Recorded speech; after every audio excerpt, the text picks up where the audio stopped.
So in this video, we will be talking about the different frameworks that are used in order to understand multiculturalism, and we will also be talking about the different types of multicultural policies. So as we discussed in the previous videos, multiculturalism refers to the state of a society or the state of the world in which there exists numerous distinct ethnic, cultural, and religious groups seen to be politically relevant. Or it could be seen also as a program or a policy promoting such a society. So there are four major frameworks that can be used in order to understand the need for multiculturalism in a society, and these are communitarian, liberal, egalitarian, freedom from domination, and historical injustice and post-colonial perspectives. So the first framework is communitarian, and one of the lead authors for this is Taylor. Communitarians reject the idea that the individual is prior to the community and that the value of social goods can be reduced to their contribution to individual well-being.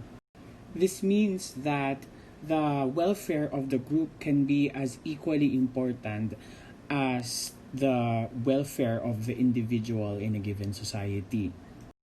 The struggle for recognition can only be satisfactorily resolved through a regime of reciprocal recognition among equals. Because a person or a group of people can suffer if the people or society around them mirror back to them a confining or demeaning or contemptible picture of themselves. And as we see in areas where there is racism, where there is ethnic discrimination, when there is religious discrimination or gender-based discrimination, we see that the reason why there is conflict in these areas where this diversity is found or there is minoritization is because the majority of the in-groups refer to these ethnic minorities as people who have lesser status, lesser knowledge, lesser resources, lesser power compared to them. And that, according to Communitarian, is a cause of suffering for those who are seen to be lesser in society as a group. Taylor argues that our identities are formed dialogically. We are dependent on the recognition of others. The absence of recognition or misrecognition can cause serious injury, as I explained earlier. And that's the reason why we have this BLM protests in the States. That's the reason why there's a pushback of Lumad communities against those who want to take their land and their resources. It's because that there's that absence of recognition of their validity and their equality to those who are the majority in society. And there's a lot of injury that is brought there, social injury, physical injury for those who are physically victims of physical violence, etc. So Taylor argues that we should adopt the presumption that all creatures are of equal worth. Next, we have Liberal Egalitarian by Kim Lika in 1995, who argues that cultural membership is a personal good. The difference of liberal egalitarian from communitarian is that communitarian looks at social good and looks at the good of the whole community. But liberal egalitarian naman looks further on the individual, of how cultures could be goods to a certain individual who are a member of that culture. Kim Lika argues that cultures serve as contexts of choice which provide meaningful options and scripts with which people can frame, revise, and pursue their goals, therefore allowing autonomy and self-respect. And yes, there are cultural identities that we can achieve, and there are cultural identities that are ascribed to us. So, for example, ng ascribed cultural identity are those cultural identities that we are born with. So, for example, I was born in the Philippines. So, the identity of being Filipino is ascribed to me. Or it can also be achieved probably through migration, like for example, Filipino nurses or other labor force who go to the United States and eventually access green card or an immigrant visa and work there. They are also, that option of having that cultural identity is also something that they achieve. So that's not something that was rewarded to them by birth. It was something that they pursued. And then we just talk about this in terms of racial or ethnic groups. We talk about it more in terms of professional identity. Like for example, when you become an engineer, that's your choice. That's something that you work for eventually. Or if you want to become a doctor or you want to become a teacher. So these are professional identities that you achieve. And the cultures that are found in these professional groups are choices for you to take. So the reason why Kim Lika wants multiculturalism is not because inherently cultures are social goods. They believe, or Kim Lika believes, that cultures are possible resources that people or individual people can eventually choose, which they think is good for them, and it helps people practice their autonomy, especially when you talk about political cultures like and professional cultures, or religious groups. You eventually there's you can also choose the religion eventually. So according to Kim Lika, we have to maintain multiculturalism. We have to maintain diversity because having this diversity gives more options to people in terms of reaching their personal aspiration because it's there. So to give a mundane example is, for example, there's a community or a city that isn't really very accepting of immigrants from other countries or ethnic minorities.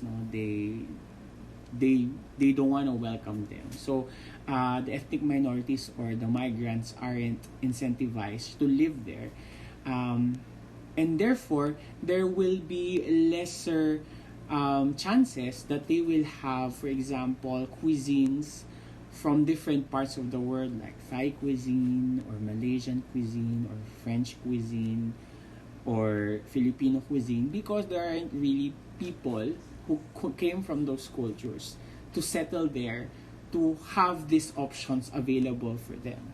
So if, very mundane example lang ito, so if the place or the city or the country is more multicultural and they're accepting of these cultural expressions from different cultural groups, then they will have more options to be able to experience different types of cultures. And we're just talking about, food, but just imagine the other cultural expressions that people from outside cultures or from majority cultures will be able to access when they allow different cultural expressions of different cultural groups in their community to flourish or to happen. But also, Kim Lika emphasizes the importance of inequalities that are chosen and unchosen. Like for example, a Michigan school district has decided to permit male Sikh students to carry a small ceremonial dagger mandated by their faith.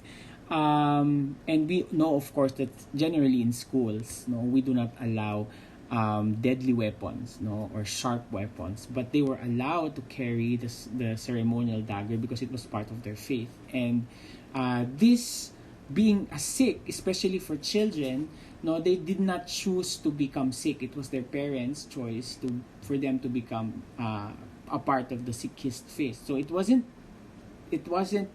that the inequality there of being able to express your religion, which is of course those who were not Sikh, like for example the Christian students were allowed to express their faith, and the Sikh students, they were not allowed because of the daggers. But eventually, because of a hearing that was raised to the board of the school, they were now allowed to wear those ceremonial daggers.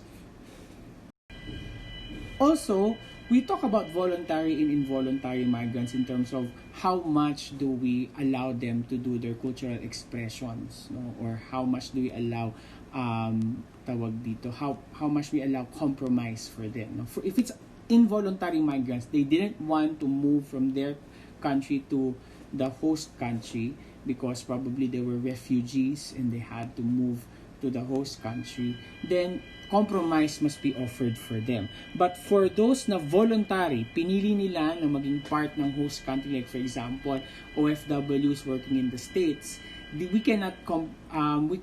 states cannot compromise for them. Yun ang inaargue na, because you chose to be here. You weren't forced to be in the States. So you have to follow what the States does, and that's one of the reason why we have stories of Filipino households were being called on by the neighbors to the police kasi nagluluto sila ng tuyo. And they could argue, at least based on the liberal egalitarian, they could argue na we were discriminated just because we were cooking tuyo in our home. But ang sasagutin naman ng liberal egalitarian is, well, we don't like that smell at hindi namin kayo pinilit na pumunta dito sa Pilipinas ay sa States. No? Hindi namin kayo pinili pumunta dito sa States. So you do what you chose to be a migrant here, no? You voluntarily came here, so you have to assimilate. So yun yung yun yung rule ni liberal egalitarian, no? Of course I see some problems there, pero at least in the standards of liberal egalitarian ganun siya. That's why yung sa mga lalaking Sikh who are wearing their ceremonial daggers, they were allowed because it wasn't the children's choice for them to become Sikhists, no? It was their parents' choice, no, to be part of that culture. They didn't have the agency yet to choose their religion. So they were allowed to have that. And of course, given nga na syempre may mga provisions yan na dapat syempre walang mangyayaring aksidente or deadly within the school. Pero because the inequality that was found was unchosen, it was not voluntary, compromise must be allowed. But for those who voluntarily go to a host country, they have to compromise, no? They have to assimilate, no? So the third framework is the freedom from domination idea by Lovett in 2010, which basically says that multiculturalism values freedom, no? So the domination presents a serious obstacle to human flourishing, and we know that there are cultural, ethnic, religious conflicts because there is one dominant group in a society that tries to encroach upon a minority group, and the minority group is trying to push back. And if that type of domination is not expressed in a given society, then more multiculturalism it will be better for society. Multiculturalism would be better for society. So domination presents a serious obstacle to human flourishing. That's why we need multiculturalism, as said by Lovett. The basis for the special accommodations is not a desire to protect intrinsically valuable cultures or consideration of fairness or equality, but the desire to reduce the domination. So unlike in communitarian at legal egalitarian who are more into fairness and equality, it's really more of, if we do not do multiculturalism, it means that domination is happening in society and domination cannot happen in society. So yun yung argumento. So like for example, no, in France, there are some schools who do not allow Muslim girls to wear their headscarves.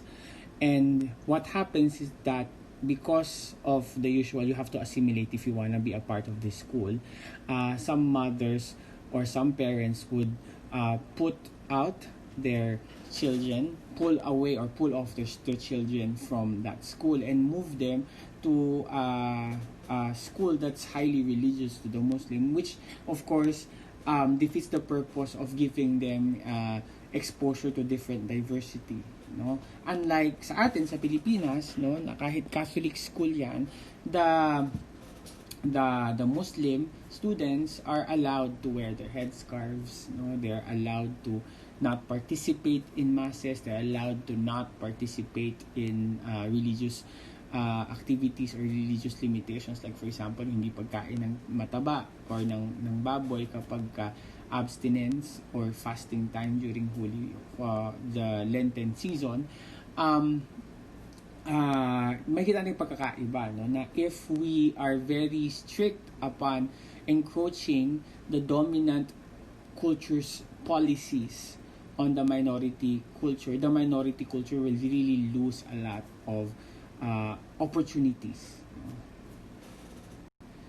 And for example, we have the Jehovah's Witnesses sa Pilipinas, no, and the refusal to give blood donation, no.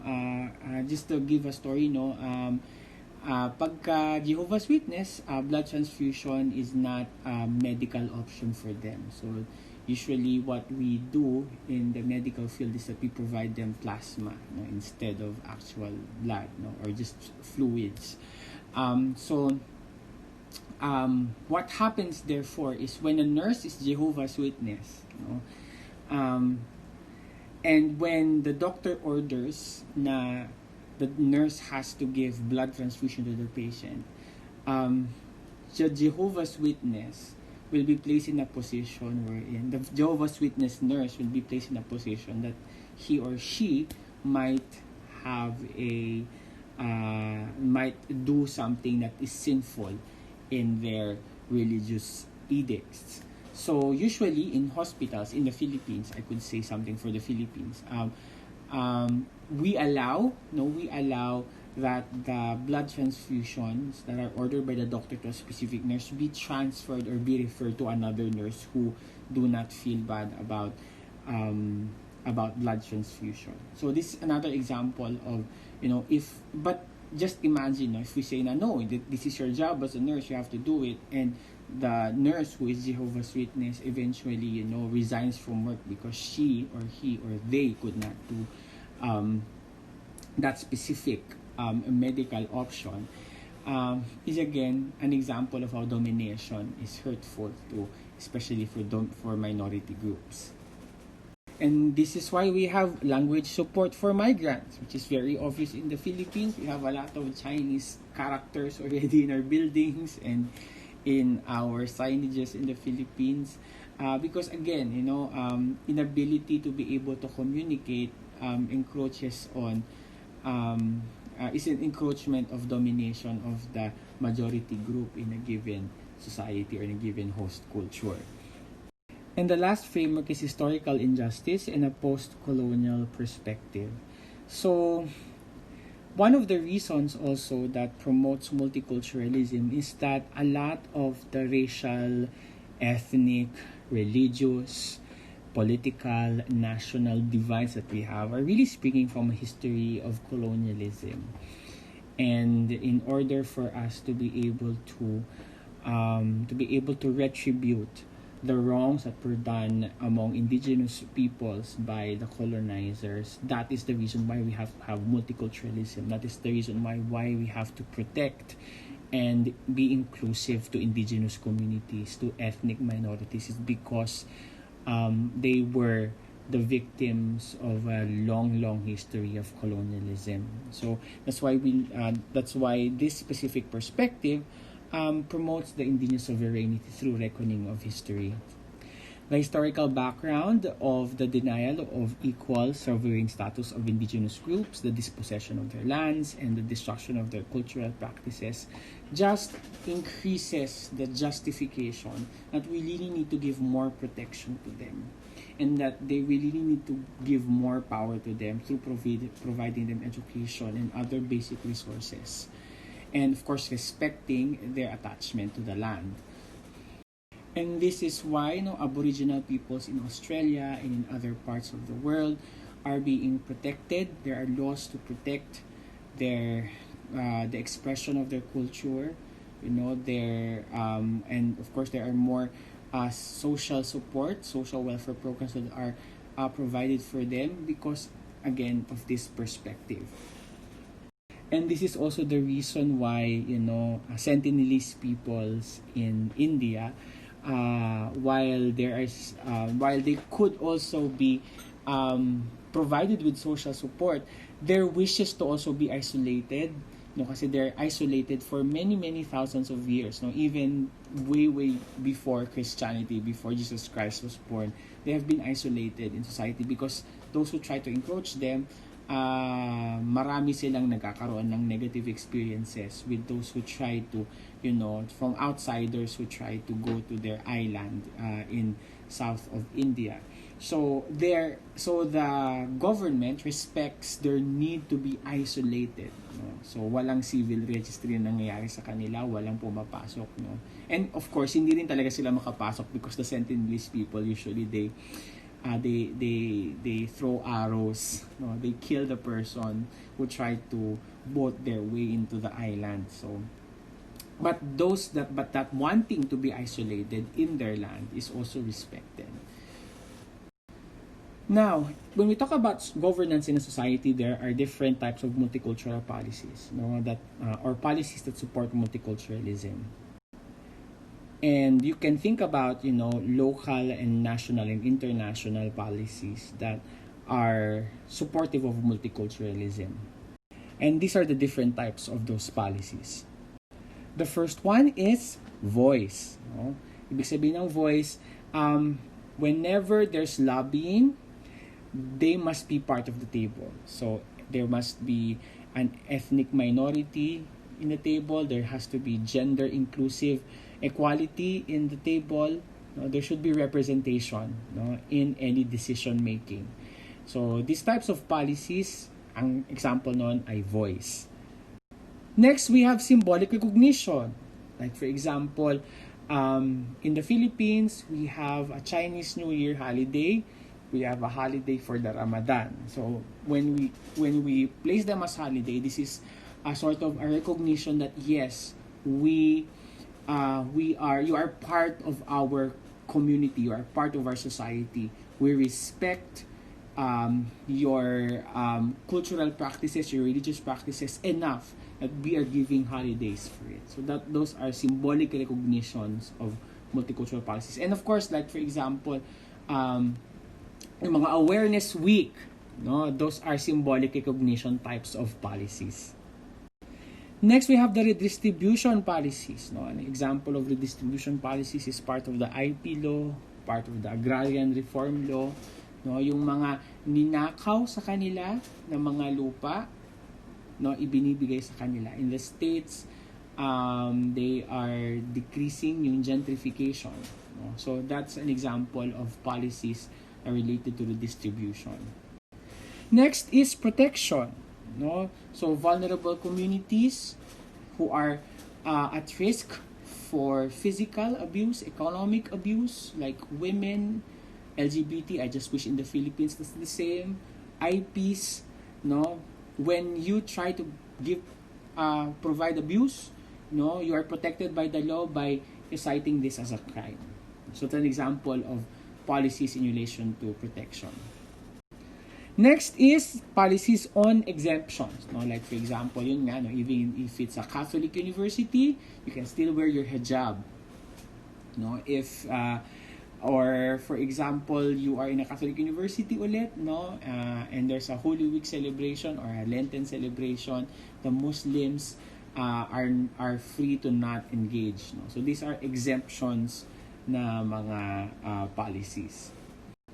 Next, we have assistance in the promotion of culture. Kaya may mga awareness week, may mga Philippine-Japan Friendship Day, ganyan, or July 4 Philippine-American Friendship Day. So in order to promote the culture, or Indigenous Peoples Week or Indigenous Peoples Month, So these are examples of ways to be able to promote the cultural expressions of the different minority groups that aren't usually seen, in a day-to-day basis.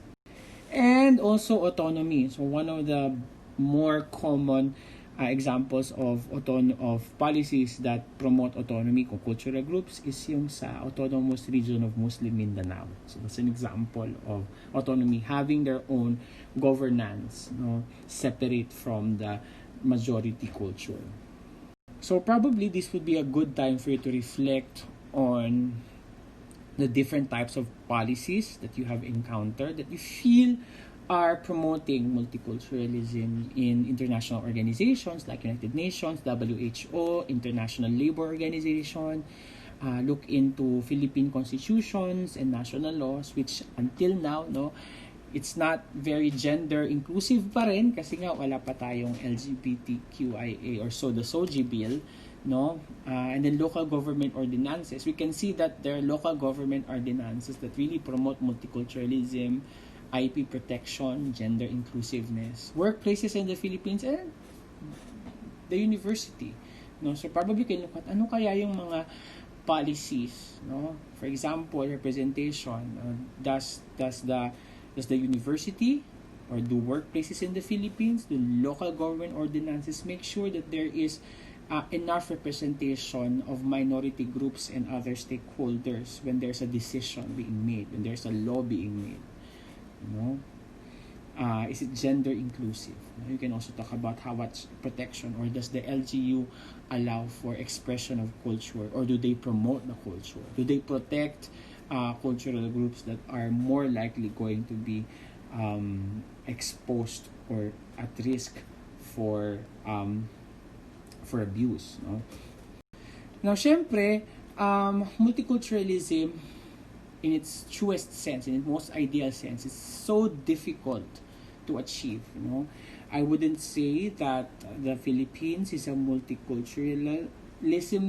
That is Philippines practices multiculturalism as a society. I would say no, definitely not. But there are a few countries that come close to the ideal multiculturalism. One of them being Canada, you know, whose policies really promote multiculturalism. So, what are the criticisms against multiculturalism, and bakit some countries and some people are not completely sold about, you know, a pluralist society wherein we can allow different cultural, ethnic, religious, class, age, and gender and SOGI groups to just coexist in harmony?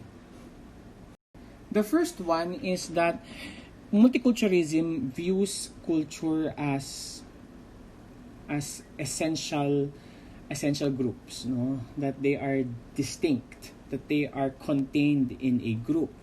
But you know, we also understand that culture is not only bound to society, you know, or bound to a group of people, but it can also be expressed in different ways. And some people identify to be in different cultural and social groups at the same time. So I think that criticism argues that, no, kaya hindi masyadong nag-fly ang multiculturalism because it's really hard to pin down na ikaw ay Bisaya, no?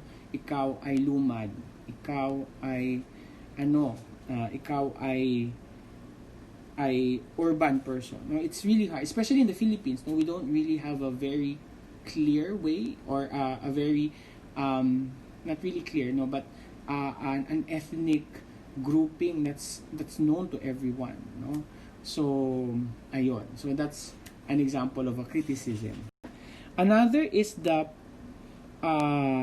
politics of redistribution, na parang most multicultural policies and societies are really just more on the politics of recognition. I recognize that you exist, but you know, or it's very ceremonial na yes, this is a nation of multiculturalism, you know, black people can thrive here, ethnic minorities can thrive here, but hanggang dun lang sa acknowledgement, pero hindi binabalik sa kanila yung mga resources na nawala sa kanila in the history of racism, in the history of ethnic discrimination. So, multiculturalism as practiced by societies who claim to be a multicultural society, parang ceremonial lang siya, performative, not really in terms of redistribution. And then we see that, no, every day in America, no, in the social media, about when they say there's no racism, but we see a lot when we see the disproportion of negative impacts of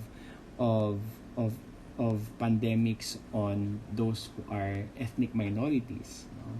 But they say that they're a multicultural country. But yun. So that's an example of multiculturalism. It's just that, yes, I recognize that you exist, but what do you do about my existence? What do you do about the inequality that is present? Kulang. So yun isa sa mga criticism ng mga multicultural countries. One more argument is that tolerance will lead to indifference, not accommodation. If we just, sige, hayaan ko lang kayo dyan magluto ng tuyo, hayaan ko lang kayo dyan magdasal. It's not an equal, it's, yung hahayaan silang mag-express ng culture nila is not equivalent to you accepting their cultural expressions. So, and instead of having a dialogue with other cultures, it's really just, turfing na you just do what you do as a cultural group, we just do what we do at hindi tayo magpakailamanan. And that's, according to the critics of multiculturalism, that's not true accommodation. And it plays on the universalist ideal of equality, which again, when we talk about intersectionality, we know that the experiences of inequality is different, from one person's experience to another when a new identity or no social identity of oppression is present. So we cannot say that once we have allowed a certain cultural group to have their cultural expressions, to protect them, to give them representation, but if we don't really look into the other intersections of social identities, then we only just celebrate the groups but not the individuals. So, very universal yung idea ng equality na dapat, when we talk about oppression, the experience of oppression is different from every individual. And of course, the issue of moral relativism na let them do what they do, that's their culture, but there are inherently wrong activities or cultural expressions in a given cultural background, na nag-violate ng human rights. Hindi lahat ng cultural activities ay morally neutral, like for example, in rural Africa, they practice female genital mutilation, or female circumcision, which really has no medical use, but they do that to cleanse the young girls. So do we just allow that? Hindi, kasi multicultural tayong country. We just allow them what they do and not protect them from the physical abuse, the trauma that they can get from it. So, isa rin yun sa mga issues. And finally, the feminist critique. Because there are cultural activities of cultural minorities that are also harmful for women. Like for example, there are certain cultures that justify rape, that justify marrying young girls. So these are problematic, So there are multicultural practices that are not necessarily aligned with feminist practices. But of course, despite all these criticisms, so of course these are criticisms, but when you really think of like the pros and the cons of, if you have an ethnic, a culturally and a religious diverse community, which is really the best way to go. I mean, I'd have multiculturalism than genocide. I'd have multiculturalism than separation.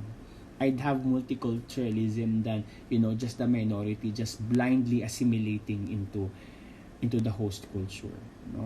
There are many positive things in multiculturalism compared to other responses of intercultural relations. This is the most win-win situation talaga. Of course, there are negative connotations or the criticisms as seen here, but looking at the options that we have for ethnic diverse societies, this seems to be a really good way to go. And we've seen that, those countries who are more multicultural in nature, they are in a better economic standing.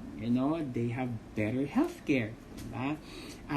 We see that in organizations, even in the Philippines, bigger corporations, bigger organizations, they're more multicultural, they're more diverse. So seemingly, there really is a positive effect on the organization, the community, and society when multicultural policies are put into place. And, proudly we would say that our university has a lot of multicultural policies that are not found in other universities. And I would say that's one of the reasons why we are doing great as a university. So in this video, we talked about the 4 frameworks for understanding multiculturalism. We talked about the multicultural policies, and we talked about the criticisms against multiculturalism.